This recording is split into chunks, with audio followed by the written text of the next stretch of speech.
everyone.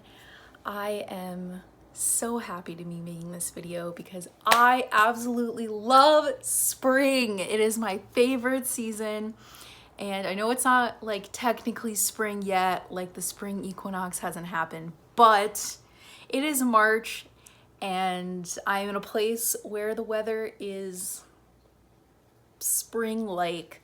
So I am very excited to be bringing you this spring book tag that I have hastily put together. I am calling it the Spring Has Sprung book tag. There's 10 things on this list. Let's go through them right now. So the first item on the list is called Colors of the Wind. So it's supposed to be a book that has pastel colors. So I'm gonna choose Convenience Store Woman for this one.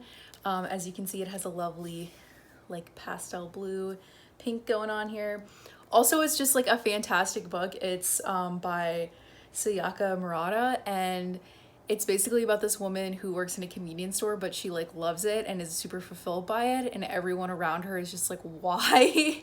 So it's a lot about like feeling like you are sort of like an alien around people who have different priorities than you, specifically like not having the same priorities that like society has prescribed upon you. So it's a very like fun read. I would recommend it. All right, the next item on the list is called Rebirth, and it's a book about starting over.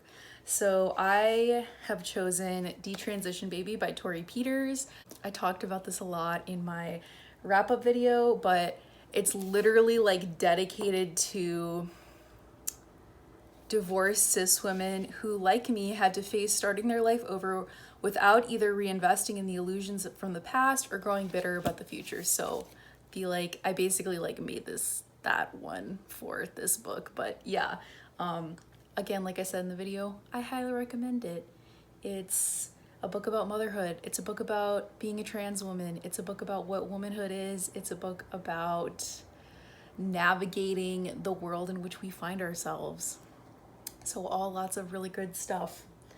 All right, the next one is April Showers Bring May Flowers, a book with flowers or greenery on the cover.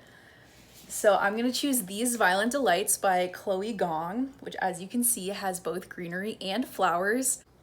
This book is really good. It's by an undergraduate student, Chloe Gong, who basically did this retelling of Romeo and Juliet set in 1920s Shanghai. It wasn't like my favorite read ever, but it's definitely really fun, really enjoyable, and honestly a really great retelling. Like there's like, obviously it's her own thing, but there's little like tidbits in there that if you've read the original play, you will like pick up on. So really great job with that. The next one is Growth, so a coming of age story. So for this one, I picked The Miseducation of Cameron Post, which is by Emily M. Danforth. So I talked about her new book, Plain Bad Heroines, in a previous video, but this book is also really excellent. It is a coming of age story per the prompt, and it is about a young girl who has recently discovered that she is a lesbian, and then she is promptly shipped off to conversion therapy. And all of this is happening in the 90s, early 2000s in Montana. So there's a really, I think the author is from Montana, so there's a really present sense of place, and she is able to find solidarity with people. So it's definitely like an intense read, but also there are like glimmers of hope. So I would recommend this book. And then the next book, the next prompt is Bird Song, a book with a bird on the cover, exclusively so that I can talk about This Is How You Lose the Time War. I also put in there, for if anyone else does this prompt, that it can be an animal of your choice, because like it might be difficult to like find a book with a bird on the cover. But This Is How You Lose the Time War, I will once again reiterate that it is a fantastic book, probably my favorite book that I've ever read. It's enemies to lovers, it's women loving women romance, it's this really cool like sci-fi, like two sides of this time war battling each other for the sake of the universe. It's so good. It's so good. The writing is also fantastic. I know it's not for everybody, but the like poetry in it is just like totally my cup of tea. So I would recommend reading this. The next thing on the list is For the First Time in Forever. So this is a book that's supposed to make you feel like you're just like walking outside into a warm and sunny environment after you've like been in winter for a really long time. So for this one, I'm gonna choose The House in the Cerulean Sea by TJ Klune, because this book makes me feel like I'm being wrapped in a warm embrace, and I love it. It's found family. Oh my gosh. There's also really great character development. I really love it. The next prompt is also, love it, love it. It's definitely something that I added for myself, but it's Cottagecore, a book with Cottagecore vibes. So for this one, I chose When the Moon Was Ours, which I don't have a copy of, so I will like put a little thing in there. It focuses on like brewing, like not brewing potions. What am I saying? It has cottagecore vibes, okay? That's why I picked this prompt. It has cottagecore vibes.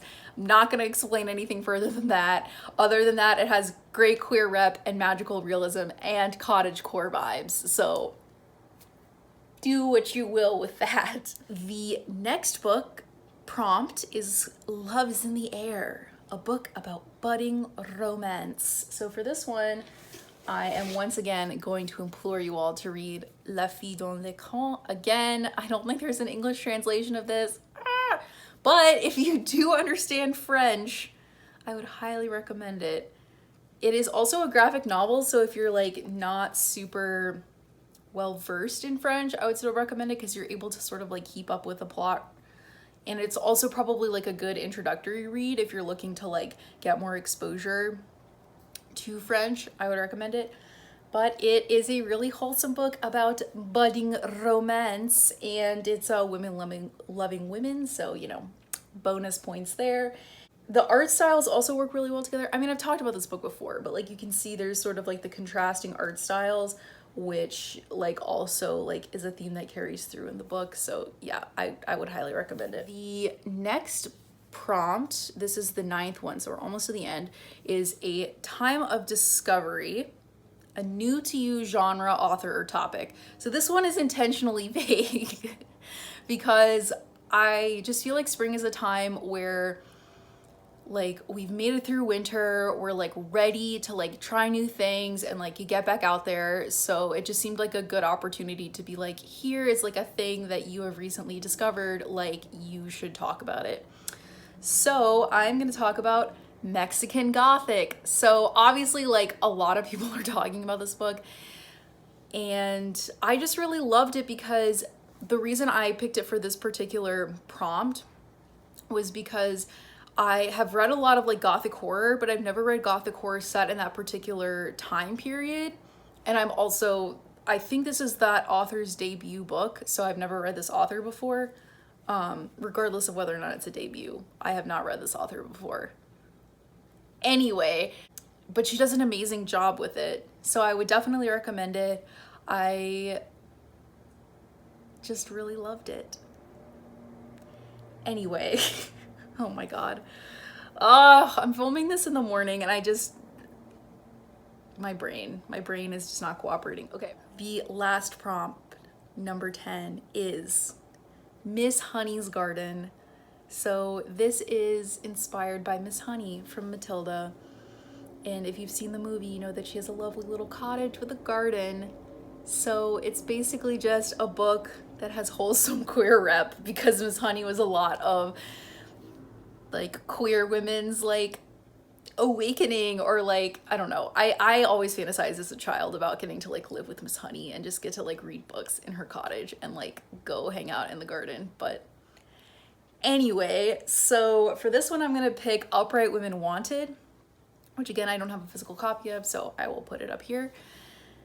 But this book is about a girl who has run away from home, and she's going to live with the librarians, who are a group of women who go around and they're supposed to be distributing propaganda for the government, because this is sort of like a futuristic Western setting.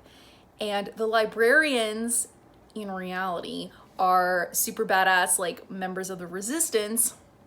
And so that just like reminded me so much of Miss Honey. I don't know, I just feel like they have this like protective, like nurturing urge that reminds me a lot of Miss Honey. So that's why I picked this book. Anyway, that was my Spring Has Sprung book tag. I really enjoyed making it because I love spring so much. And I wanted to share that passion for spring with you and also get to talk about books. So yeah, anyone is welcome to use this tag if they would like. Please just like credit me in the description or something. But yeah, thank you so much for watching and have a fantastic day.